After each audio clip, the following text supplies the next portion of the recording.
नमस्कार।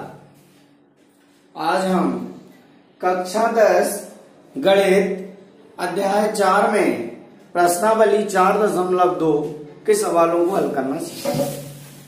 इससे पूर्व में हमने द्विघात समीकरण कैसा होता है इसके विषय में काफी सवाल हल किए।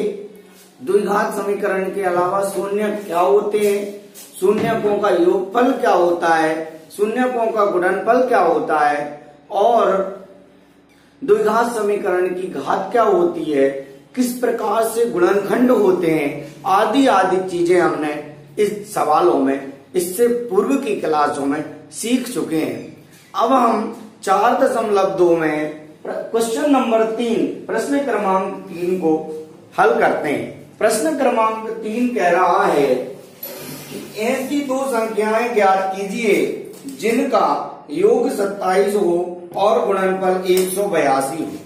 हमें क्या ज्ञात करना है? ऐसी दो संख्याएं ज्ञात करना है जिनका योग 27 हो और गुणनफल 182 हो। प्रश्न क्रमांक 3 प्रश्नावली 4.2। ठीक है, हमें ऐसी दो संख्याएं ज्ञात करना है जिनका योग 27 हो और गुणनफल 182 हो। हमने लिखा हल। हमने सबसे पहले एक संख्या मानी। क्या मानी? माना पहली संख्या, माना पहली संख्या बराबर x है। पहली संख्या क्या मान ली हमने? x मान ली। ठीक है, पहली संख्या हमने x मान ली। अब अंकों का योग, अंकों का योग बराबर 27। अब अंकों का योग मान लो, एक अंक क्या था? अंकों का योग में मान लो पहली संख्या प्लस दूसरी संख्या बराबर 27। पहली संख्या क्या है? x है। दूसरी संख्या हमें जानकारी में नहीं है, लिख दिया दूसरी संख्या बराबर हो गया 27। दूसरी संख्या बराबर 27 माइनस x। ठीक है, 27 माइनस x। अब हमने क्या किया? पहली संख्या हमारी हो गई x, दूसरी संख्या हो गई 27 माइनस x। अब कह रहा है कि इनका गुणनफल प्रश्न अनुसार यहां लिखेंगे। प्रश्नानुसार इनका गुणनफल किनका? ये पहली संख्या गुणा 27 माइनस x दूसरी संख्या बराबर 182। ठीक है, यहां तक कोई दिक्कत नहीं है। x का 27 में करेंगे 27x हो गया, x का माइनस x में करेंगे x स्क्वायर हो गया बराबर 182। इस पूरे को उस साइड ले गए हम उठाकर। क्या किया? इस पूरे को उस साइड जैसे ही ले जाएंगे तो हमारा हो गया x square minus 27x plus 182 और बराबर में कुछ नहीं है तो हमने रख दिया 0। अब हमें क्या करना है? अब हमें इसका गुणनखंड करना है। हम इसको सूत्र विधि से भी हल करेंगे, लेकिन सूत्र विधि को मैं आपको आगे आने वाली क्लासेज में, आगे वाले एक्सरसाइज में सूत्र विधि से सवालों को हल करना बताऊंगा। सूत्र विधि से पूर्व इसमें हमने इसका पहला जो क्वेश्चन के सवालों को हल किया था वह गुणनखंड विधि से हल किया था। अब हमने क्या किया?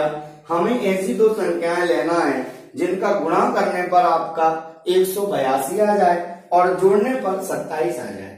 आप करके देखेंगे, दिमाग लगा के देखेंगे तो निश्चित ही आपको ये संख्याएं भी जल्दी से ही याद आ जाएंगी। जैसे मुझको याद आ गई, जैसे कि अपन 13 और 14 का जब गुणा करके देखेंगे तो संख्या कितनी हो जाएगी? 182 हो जाएगी और 13 और 14 को जब जोड़ देंगे तो आपका 27 हो जाएगा।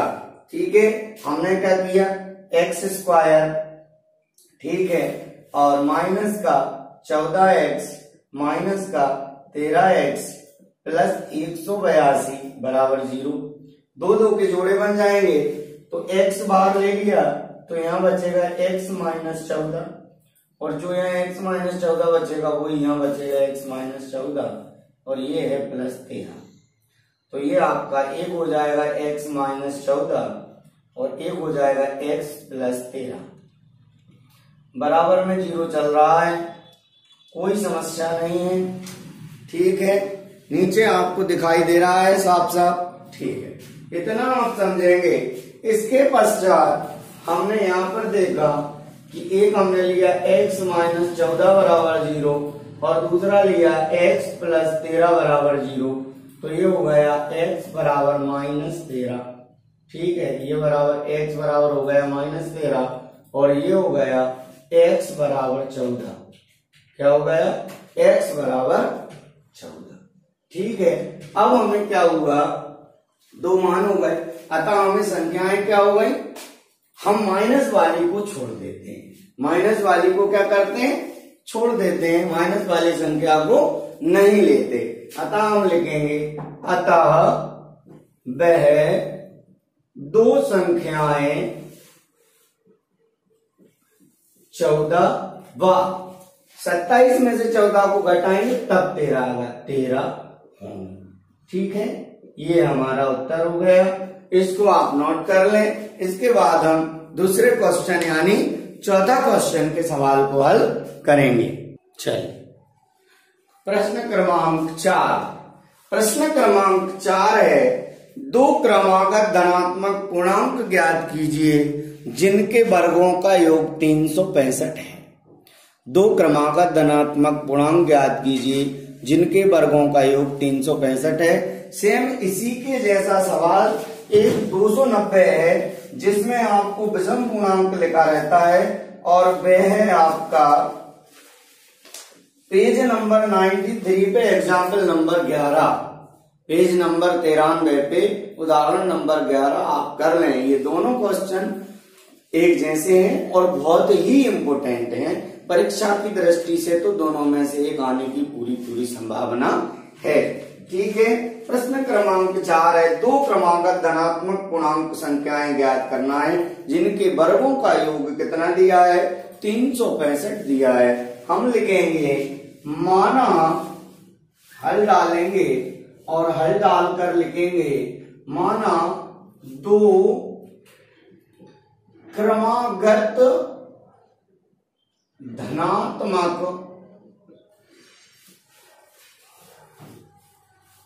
दो क्रमागत धनात्मक पूर्णांक x व x प्लस 1 होंगे। दो क्रमागत धनात्मक पूर्णांक x व x प्लस 1 होंगे। ठीक है, अब हमने क्या किया? x व x प्लस 1 होंगे। अब प्रश्न कह रहा है, हम लिखेंगे प्रश्नानुसार। प्रश्न कह रहा है दोनों के वर्गों का योग 365 है। वर्गों का योग मतलब एक्स स्क्वायर, दूसरा मतलब x प्लस 1 का होल स्क्वायर बराबर कितना है? 365। ठीक है, अब हमने आगे क्या किया? एक्स स्क्वायर ऐसे ही रहा, इसका खोला a प्लस बी का होल स्क्वायर।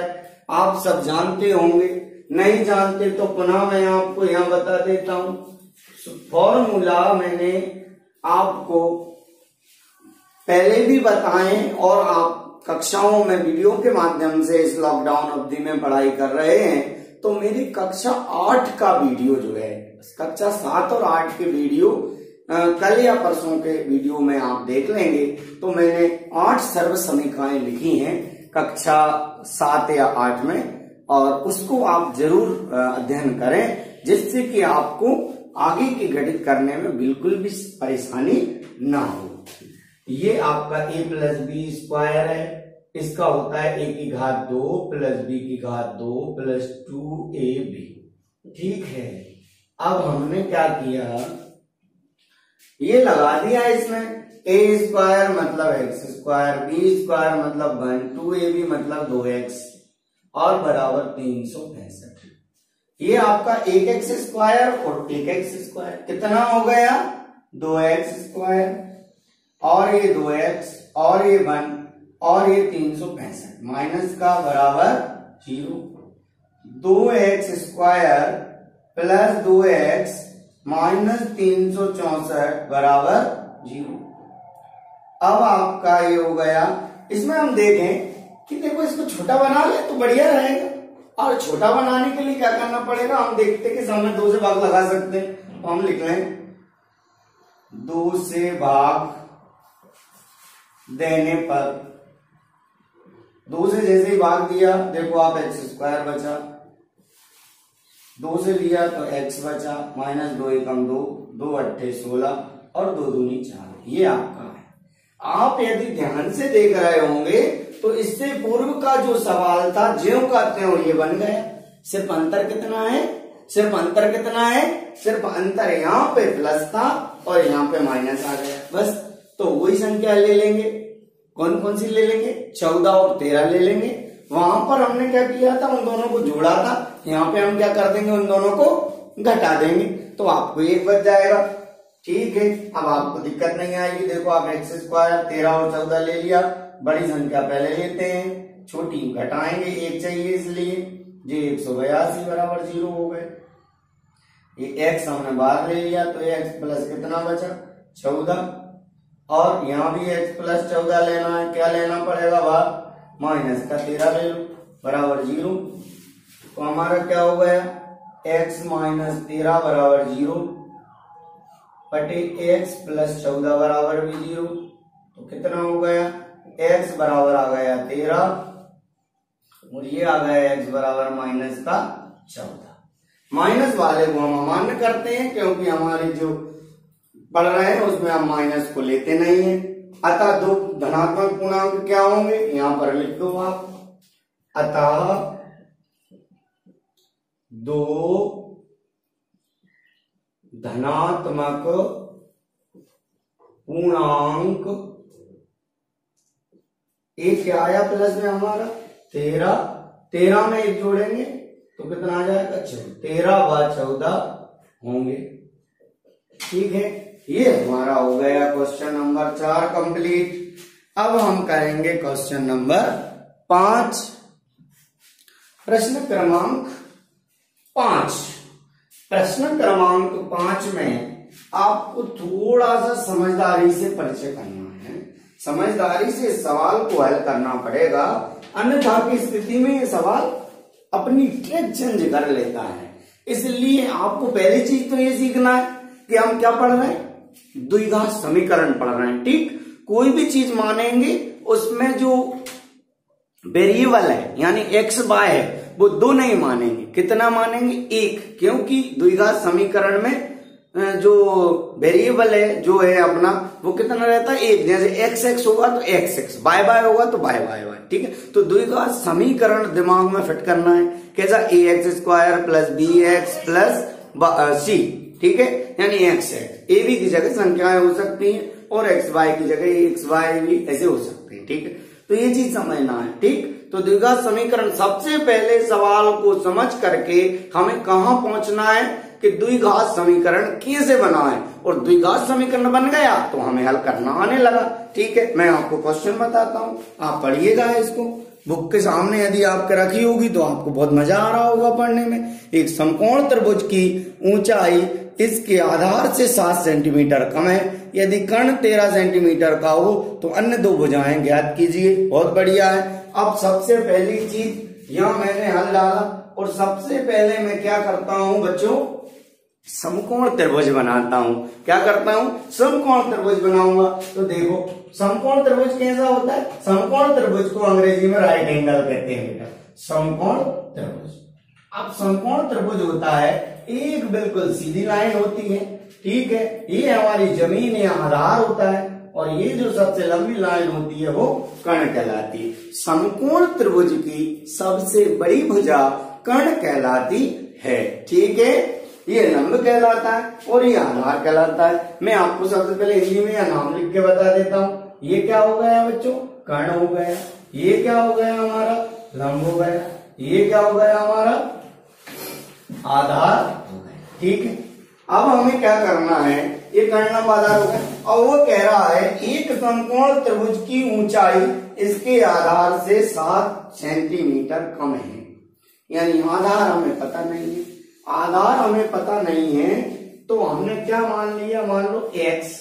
ठीक है, और 7 सेंटीमीटर कम है कौन, ऊंचाई, तो 7 सेंटीमीटर x में से 7 सेंटीमीटर कम कर ली तो ये 7 सेंटीमीटर हो गई कम। और कण है 13 सेंटीमीटर का, कण कितना है 13 सेंटीमीटर का। अब दो अन्य भुजाएं ज्ञात करना है, ये हमने मान लिया, इसको मान लिया A और इसको मान लिया B और इसको मान लिया C। ठीक है, अब हम लिखते हैं माना समकोण त्रिभुज का आधार बराबर x मीटर, मान लीजिए, सॉरी मीटर नहीं, क्या मानेंगे, सेंटीमीटर। ठीक है, ऊंचाई कितनी हो गई, ऊंचाई आपने क्या कहा था, प्रश्न अकॉर्डिंग टू क्वेश्चन, प्रश्न के अनुसार 7 कम, तो हमारी x माइनस 7 सेंटीमीटर। अब आपका कण कितना दिया है, 13 सेंटीमीटर। अब क्या करो, अब इस सवाल को हल करना है, यानी x का मान निकालना है। जब ये सवाल हल होगा तो हम क्या करते हैं, त्रिभुज ABC में, त्रिभुज ABC में पाइथागोरस प्रमेय से। अच्छा, पाइथागोरस प्रमेय क्या होती है, आप कक्षा 9 में पढ़ी होगी, नहीं पढ़ी तो आप ध्यान से सुन लेना, कॉपी पेन उठा लेना, मैं बड़े इत्मीनान से बताऊंगा, आप उसको नोट कर लेना। पाइथागोरस प्रमेय, किसी समकोण त्रिभुज में कर्ण का वर्ग अन्य दो भुजाओं के वर्गों के योगफल के बराबर होता है। पुनः मैं बोल देता हूं, किसी समकोण त्रिभुज में कर्ण का वर्ग अन्य दो भुजाओं के वर्गों के योगफल के बराबर होता है। ठीक है, अर्थात कर्ण का वर्ग बराबर लंब का वर्ग प्लस आधार का वर्ग। यहां पर मैंने लिखा ये होता है कर्ण का वर्ग बराबर लंब का वर्ग और प्लस आधार का वर्ग। ठीक है, कर्ण का मान कितना है, 13 का वर्ग लिख दिया। लंब का मान कितना है, x माइनस 7 वर्ग लिख दिया। आधार का मान कितना है, x का वर्ग लिख दिया। यहां पर मैंने इसका सूत्र अभी बताया था आपको, प्लस वाला, उसमें एक जगह माइनस आ जाता है बस, तो आपको एक जगह माइनस लिख देना है। ठीक है, अब मैंने क्या किया, 13 का वर्ग आप जानते ही होंगे 169 होता है। ये मैंने बोला a² मतलब x² प्लस b² मतलब 7 7 49 और माइनस 2ab मतलब 7 दूनी 14x और प्लस x² ऐसा कैसा लिखा है, यहां तक कोई दिक्कत नहीं है। अब हमने क्या किया, यहाँ पे लिख लो बेटा, सूत्र लिख लो, a माइनस b का होल स्क्वायर, ये अलग आप समझने के लिए square plus b² minus 2ab, ये होता है इंपोर्टेंट सूत्र है, डब्बा बना के अलग लिखा है। हमने क्या किया, 169 लिखा है बराबर x² और x², क्या होगा 2x², क्या होगा 2x²। ठीक है, फिर आपका ये माइनस का 14x। ठीक है, और ये जो 49 था उसको पहले मैंने क्या लिख दिया, 169 का ये 49 इधर ही बुला लिए, माइनस का हो गया, बीच में क्या लगा है, बराबर लगा है। अब हमने क्या किया, ये मान लो 2x² लिखिए, माइनस 14x लिखा है और 169 में से 49 घट गए। 169 में से 49 जब घट जाएंगे तो आपके 20 बचेंगे, 120, तो माइनस के 120 बुला लिए, बराबर हो गया 0। अब हमें क्या करना है, अब हमें ये करना है, इसमें देखो आप 2 से भाग चला जाएगा, छोटा करना है हमें, जब ही तो हल होगा। लिख देते हैं 2 से भाग देने पर, क्या लिख देते हैं 2 से भाग देने पर। अब 2 से जैसे ही भाग देते हैं तो क्या हो जाता है, ये आपका x² बचता है, ये आपका 7x हो जाता है, ये आपका 60 हो जाता है बराबर। यहां तक कोई दिक्कत नहीं। अब इसको हमें सॉल्व करना होगा, क्यों? क्योंकि हमें x के मानों को ज्ञात करना है। हम इसको सॉल्व करते हैं। आइए, हमारे पास है x² माइनस 7x माइनस 60 बराबर 0। अब हमें दो संख्याएं ऐसी लेना है कि गुणा करने पर तो आ जाए 60 और घटाने पर आ जाए 7। तो हमने देखा कि 12 पंजे कितना होता है 60, और 12 में से 5 घटते हैं तो बचता है 7। हो गया हमारा काम। हमने यहाँ लिखा है x² माइनस का 12x प्लस का 5x। क्यों? क्योंकि माइनस का 7 चाहिए था, इसलिए बड़ी संख्या पे माइनस लगाना पड़ेगा। और माइनस 60 बराबर 0। x², अब आपने बाहर का ले लिया x, क्या हुआ x बाहर ले लिया, माइनस 12 अंदर है। अब आपको जी का जी यहां लेना पड़ेगा, x क्या ले लें, प्लस का 5 ले लें, बराबर क्या कर दें 0 कर दें। तो x प्लस 5 बराबर 0 और x माइनस 12 बराबर 0। क्या हो गया, x बराबर माइनस 5 और ये क्या हो गया, x बराबर 12। क्या हो गया, x बराबर 12। माइनस की वैल्यू हम लेते नहीं है, तो क्या हो जाएगा हमारा, अतः x लिया 12 पंजे 12, ठीक है ना। अतः